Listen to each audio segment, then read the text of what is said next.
Hey, salut à tous, moi c'est Jean et vous regardez la Transition verte épisode 5 sur la chaîne T'es au courant.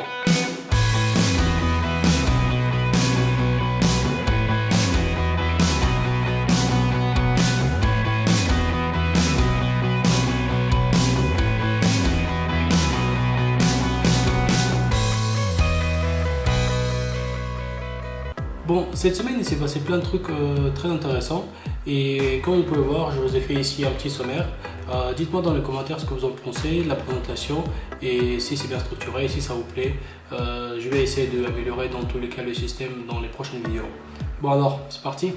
Nissan a déclaré qu'ils vont sortir 30 nouveaux véhicules électriques sur le marché japonais. Les ventes de Nissan et surtout de leur gamme électrique, la Nissan Leaf, font qu'augmenter et ils ont déclaré que depuis qu'ils ont atteint le but de 100 000 véhicules sur le marché japonais, ils se préparent en ce moment pour sortir les 3 nouveaux véhicules électriques en restant bien évidemment sur le marché japonais. Depuis le tout premier lancement de la Nissan Leaf en 2010, ils ont vendu 320 000 véhicules partout dans le monde, donc ça bien évidemment en comptant les plus de 100 000 véhicules au Japon. Le vice-président de Nissan, Asako Hoshino, a déclaré qu'ils étaient très contents d'avoir atteint le but de 100 000 véhicules sur le marché japonais de la Nissan Leaf, et ça n'aurait pas été possible sans les clients très fidèles qui ont tellement aimé cette voiture.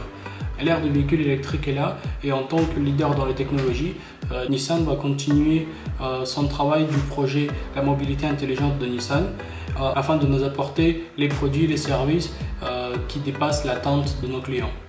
Il ne faut pas oublier que le véhicule Nissan Leaf reste quand même le véhicule de haut de gamme chez Nissan dans la gamme des VE, c'est-à-dire des véhicules électriques, et que l'annonce de ces 3 nouveaux véhicules va nous apporter un véhicule peut-être plus abordable avec des prix plus petits et avec une technologie peut-être forcément meilleure puisque la sortie de ces véhicules-là est visée vers le 2022. Le groupement entre Nissan, Renault et Mitsubishi avait déclaré qu'en quoi d'ici 2022 ils vont sortir 5 nouveaux véhicules électriques, mais là en fait c'est un cas à part car Nissan compte sortir 3 nouveaux véhicules par eux-mêmes, c'est-à-dire ils vont le produire sans aucune aide extérieure. Officiellement dans leur annonce, ils ont dit que d'ici 2022 ils vont sortir 3 nouveaux véhicules complètement électriques et 5 véhicules e-power, c'est-à-dire les véhicules qui seront forcément hybrides, mais le problème c'est qu'ils ne pourront pas être branchés pour se recharger, c'est-à-dire la batterie électrique forcément va se recharger lors du trajet, lors de l'utilisation du véhicule, et donc ça sera un hybride électrique essence. C'est pas forcément une bonne chose car j'aurais aimé que Nissan se concentre plus sur les véhicules complètement électriques, mais bon, un véhicule hybride c'est toujours mieux que les véhicules à essence ou à diesel en ce moment même, donc c'est toujours un petit pas vers la bonne direction. Et en parlant de Nissan Leaf, la police de Fukuoka au Japon, ils ont annoncé qu'en quoi ils ont eu enfin les 22 nouveaux véhicules Nissan Leaf et qui comptent les utiliser pour la patrouille de la ville et dans les zones urbaines. Donc ces nouveaux véhicules vont être utilisés dans leur groupe qui s'appelle Pato Blue. Ce groupe en fait il sert de la prévention du crime dans chaque région de la ville de Fukuoka.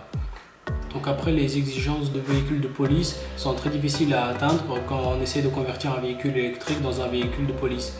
Donc si vous vous rappelez bien, j'en avais parlé déjà de ces véhicules électriques convertis pour les polices, enfin pour la police en général. Si jamais vous voulez regarder cette vidéo, le lien est juste là. Et mis à part la police luxembourgeoise, et donc, mis à part la police luxembourgeoise qui avait vraiment réussi à convertir leur véhicule Model S dans un véhicule complètement fonctionnel de police, les autres départements de police utilisent plus ces véhicules-là comme voitures de patrouille afin de réduire leurs coûts. Il y avait aussi le département de police de Los Angeles qui avait utilisé les BMW i3, mais le problème c'est qu'ils avaient acquis beaucoup de ces BMW i3, mais ils n'avaient pas utilisé tant que ça. Donc en espérant qu'au Japon, avec l'acquisition de ces 22 Leaf, Nissan Leaf, ils vont trouver une meilleure utilisation que le département de police de Los Angeles. Bon, revenons un peu à Tesla et surtout à leur autopilote. Alors voici une petite vidéo qui montre un des utilisateurs Tesla qui avait utilisé l'autopilote dans une des portions de route qui était en travaux, et là comme vous pouvez le voir aussi, l'autopilote en fait par lui-même il change de voie en suivant les plots orange afin de se mettre dans la voie de gauche.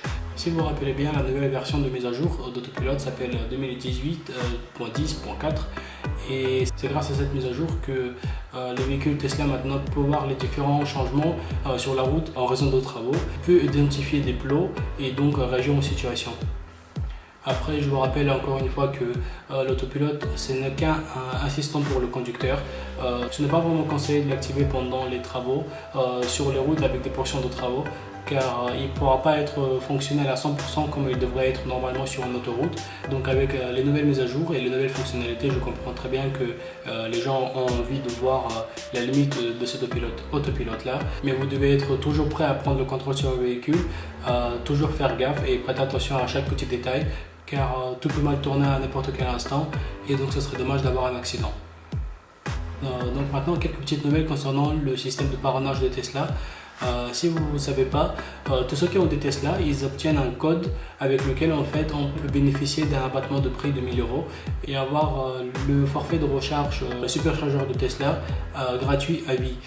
Comment ça marche? En fait, par exemple, moi j'ai une Tesla et j'ai ce code là.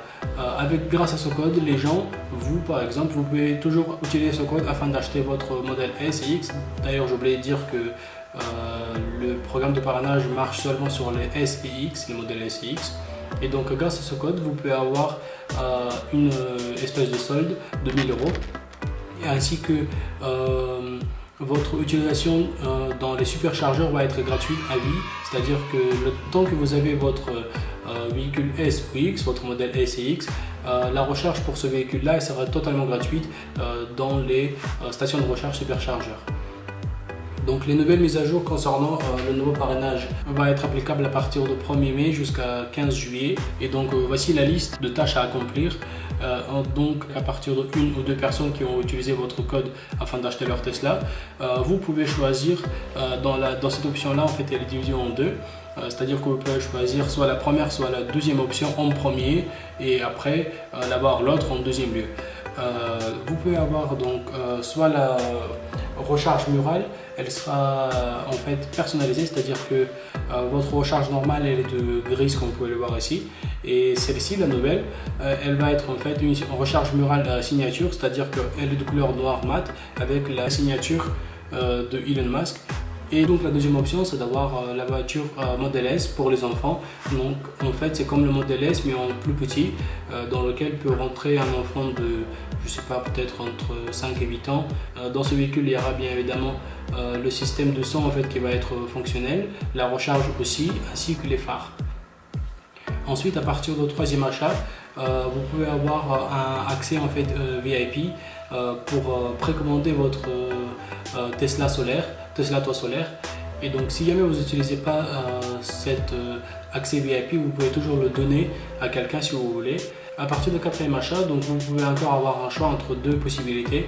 Donc soit vous avez des jantes de 21 pouces qui s'appellent Arachnid, ou alors les jantes de 22 pouces qui s'appellent les jantes turbines, je crois, pour les modèles S et X respectivement. Donc la modèle S ça sera Arachnid de 21 pouces et modèle X ça sera la jante turbine de 22 pouces. Ou alors vous pouvez avoir aussi une semaine de location d'un nouveau modèle S ou X, ou si jamais vous voulez aller en vacances ou un truc comme ça. Bien évidemment, cette option là aussi, si vous ne l'utilisez pas, vous pouvez toujours la donner à un de vos proches, à un des amis. Et enfin, la prochaine étape, à partir de 5 achats, vous allez avoir aussi deux options. La première, c'est que vous allez avoir une invitation pour un événement de dévoilement d'un produit de chez Tesla, ainsi que vous allez avoir gratuitement le Powerball 2, c'est-à-dire la version 2, la nouvelle version de la batterie de chez Tesla pour le stockage d'énergie. Si jamais vous ne l'utilisez pas, vous pouvez toujours la réserver et la prendre pour quelqu'un d'autre, ou alors vous pouvez retirer la valeur de prix de ce Powerball 2 et l'utiliser afin d'acheter d'autres accessoires pour votre voiture ou n'importe quel autre produit de chez Tesla. Après, concernant le programme de parrainage, l'option de la recharge gratuite pour les modèles S et X sur les stations superchargeurs, cette option-là devait être arrêtée en fait depuis l'année dernière, et Elon Musk en fait ne fait que augmenter et donc repousser l'arrêt de cette utilisation gratuite de superchargeurs. Donc à mon avis, c'est un très bon atout pour la marque Tesla. Je pense que le fait que un nouveau client peut utiliser la station de recharge superchargeur de chez Tesla gratuitement, ça fait que inciter les gens à acheter les véhicules Tesla. Et je pense pas qu'à partir de la prochaine mise à jour que ça va s'arrêter là. Et du moins, j'espère qu'ils vont pas arrêter cette option de recharge gratuite prochainement. Certains employés de la Tesla Factory, l'usine à Fremont, avaient déclaré qu'en quoi ils ont été envoyés chez eux afin de se reposer parce que la chaîne de production qui est complètement robotisée a été mise en pause afin d'être mise à jour et afin d'améliorer l'automatisation. Comme vous vous rappelez, dans une de mes précédentes vidéos, le petit lien qui est juste là, on en a parlé de la production de Model 3. Et Elon Musk avait avoué que la surautomatisation dans l'usine de Fremont était une erreur. Et pour être précis, il avait dit que c'était son erreur et que ce n'était pas la faute aux gens qui travaillaient pour lui. Donc là, au jour d'aujourd'hui, ils sont en train de mettre à jour la chaîne de production qui est complètement robotisée afin d'augmenter l'efficacité et la vitesse de production de Model 3. Donc la semaine dernière, Elon Musk avait annoncé qu'en quoi ils ont réussi à produire 2071 Model 3 au cours de 7 jours-là. Et si à partir d'aujourd'hui, on compte 30 jours en arrière, donc un mois, pendant ce mois, ils ont maintenu le cap de 2000 véhicules par semaine. Certes, ce n'est pas vraiment leur but qu'ils avaient visé, 2500 véhicules par semaine, mais bien évidemment, ça reste double de production par rapport au premier quart de la production de Tesla. Je vous rappelle que Tesla et la plupart de compagnies américaines utilisent les quarts et non les trimestres comme on utilise ici en Europe. En ce qui concerne moi, je ne m'inquiète pas pour cet arrêt, cette petite pause pour la mise à jour de ces robots, parce que à la fin du deuxième semestre, à la fin du deuxième quart, Elon Musk avait annoncé qu'en quoi ils vont produire 5000 véhicules par semaine. Je pense qu'ils ne vont pas atteindre ce but-là, mais je pense qu'ils vont être très très proches, peut-être autour de 4500, 4600, ça sera vraiment super. Et donc si jamais cette pause va aider pour atteindre le but de 5000 véhicules par semaine, c'est forcément une bonne chose. Et donc en parlant de cet arrêt de la production de Model 3 pour la mise à jour des robots, Tesla continue à envoyer des invitations afin de configurer votre nouveau Model 3. On en avait parlé aussi la semaine dernière, les non-propriétaires de Tesla, c'est-à-dire les gens qui avaient commandé leur Model 3 comme leur premier véhicule de chez Tesla, n'avaient pas encore reçu leur invitation. Et après que quelques clients ont contacté Elon Musk par Twitter, Elon Musk avait réglé le problème par lui-même. Donc en comparant ces deux images, on peut voir que les choses progressent un tout petit peu. Bien évidemment, Tesla n'envoie pas encore d'invitation pour les gens qui ont commandé leur Model 3 après le 1er avril, comme vous pouvez voir ici. Mais du moins, les gens ont un peu bougé et donc les gens qui ont reçu leur invitation sont de plus en plus nombreux. Après, je vous rappelle aussi que les gens qui reçoivent leur invitation ne vont pas forcément commander leur Model 3 là tout de suite, parce que beaucoup de gens ont pré-réservé le Model 3 qui a été de entrée de gamme, c'est-à-dire pas celle qui avait la plus longue autonomie et pas celle qui avait le double moteur. Et donc la prochaine configuration pour une autre option de Model 3 est programmée en ce qui concerne du moins l'Amérique pour le mois de juillet, ce qui concernera le véhicule Model 3 avec un double moteur. C'est vraiment énorme et on voit que les choses avancent petit à petit, n'est-ce pas? Ionity, une compagnie de recharge électrique créée à partir de groupements de grandes compagnies comme BMW, Mercedes, Ford et Volkswagen. Le but de cette compagnie est de développer un réseau de recharge électrique pour les véhicules qui sera comparable ou même mieux que le réseau superchargeur Tesla. Ionity a déclaré que l'utilisation de cette première station de recharge électrique sera entièrement gratuite jusqu'à 31 mai. Bon, certes, c'est pas beaucoup. Cette nouvelle recharge, qui fait partie du nouveau réseau de recharge électrique ultra rapide de chez Ionity, se trouve à Brochtal-Ost en Allemagne, dans la commune de Niederthyssen. Cette station est basée sur l'autoroute A61 dans l'état de Rheinland-Pfalz et les conducteurs du véhicule électrique équipés de la recharge rapide type CCS pourront utiliser la station gratuitement jusqu'à 31 mai 2018. Le réseau européen prévoit d'avoir 400 stations d'une puissance de 350 kW d'ici 2020. D'ici la fin de l'année, il compte avoir en tout 100 stations fonctionnelles. Bon, certes, au jour d'aujourd'hui, aucune voiture n'est capable de se recharger à un taux aussi élevé de 350 kW. Si on parle de Tesla, les voitures peuvent aller jusqu'à 120 kW, alors que le réseau superchargeur peut atteindre jusqu'à 145 kW. Donc en fait, il y a du potentiel, mais les voitures ne vont pas encore jusqu'à là. Certes, ici, je vois un très bon concurrent contre Tesla qui peut proposer une recharge rapide. La technologie d'aujourd'hui n'a pas encore les câbles qui peuvent emmagasiner et surtout transférer des taux de puissance au-delà de 145 kW. Mais si jamais d'ici un an, genre 2018 ou peut-être 2020, les voitures pourront se recharger avec des taux plus rapides et plus puissants, le réseau de Ionity sera bien plus favorable que celui de Tesla. Comme je vous ai dit tout à l'heure, il prévoit avoir 400 stations de recharge d'ici 2020 en Europe. Le réseau de superchargeurs Tesla est déjà autour de 400 stations, même plus je crois, et d'ici 2020 il compte encore en doubler. Bon, Tesla en a eu plus de temps et aujourd'hui les superchargeurs sont seulement la version V2, c'est-à-dire ils peuvent avoir la capacité de recharge de 145 kW. Elon Musk avait aussi en parlé l'année dernière de la version V3 qui pourrait être bien plus que 350 kW en puissance de recharge. Donc je ne serais pas vraiment surpris si jamais Tesla vont proposer des stations de recharge bien plus puissantes qui pourront diminuer le temps de recharge de nos véhicules. Si jamais vous suivez cette chaîne, vous vous rappelez que la semaine dernière, on en avait parlé des systèmes de recharge sans fil pour les véhicules. Le petit lien juste là, vous pouvez cliquer dessus et voir un peu plus d'informations là-dessus. Et donc cette semaine-là, la compagnie Momentum Dynamics a dévoilé leur premier système de recharge sans fil, mais cette fois-ci, ce système est visé pour les véhicules bien plus lourds qu'un véhicule normal, les bus.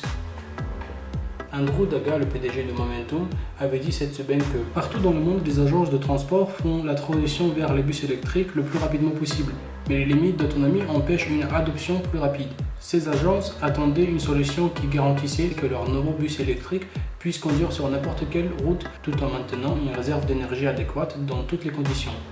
Donc le plus gros problème est toujours là, il n'a jamais disparu. Le problème des systèmes de recharge sans fil est dans le rapport d'efficacité et taux de recharge.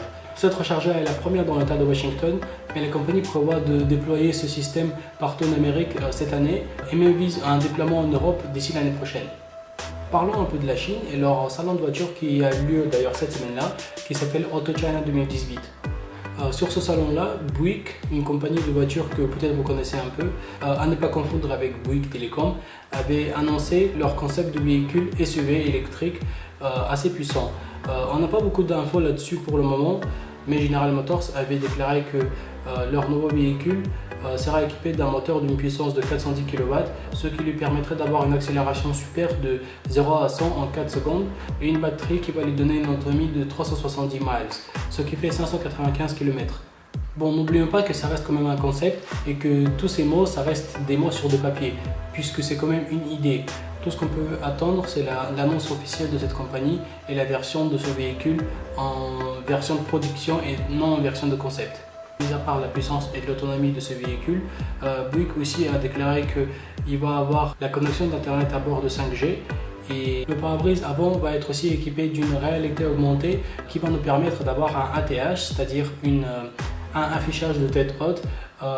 Ceci permet au conducteur d'avoir les informations sur le pare-brise, donc comme sur l'écran, les informations qui concernent la vitesse et la trajectoire du véhicule, et donc le conducteur n'aura pas besoin de baisser le regard et pourra surveiller son environnement à tout instant. Une compagnie de plus avait dévoilé leur concept de véhicule dans ce salon-là. On va parler de la compagnie BMW. Alors là-dessus, j'ai vraiment pas trop d'infos. Tout ce que je sais, c'est qu'ils comptent dévoiler la semaine prochaine leur nouveau concept BMW iX3. Si vous connaissez la gamme de BMW X, comme le X1, X2, X3, X4 et X5 et ainsi X6, cette fois-ci ils vont lancer un iX3. Du coup, avec l'annonce de son nouveau véhicule, ils comptent produire un SUV qui sera abordable pour tout le monde et qui sera complètement électrique. Donc à partir du dévoilement de ce concept iX3, il faudra quand même attendre d'ici 2020 parce que la production n'est pas prévue pour le moment. Et voilà tout pour aujourd'hui. Bon, je vois que vous êtes toujours là. Je vous remercie d'avoir passé un peu de temps avec moi ici. Si jamais vous avez aimé la vidéo, mettez un gros pouce bleu ou noir sur YouTube, une fois qu'il est noir. En tout cas, mettez un like, c'est ce qui fait la différence et je vous assure, ça vaut beaucoup pour moi.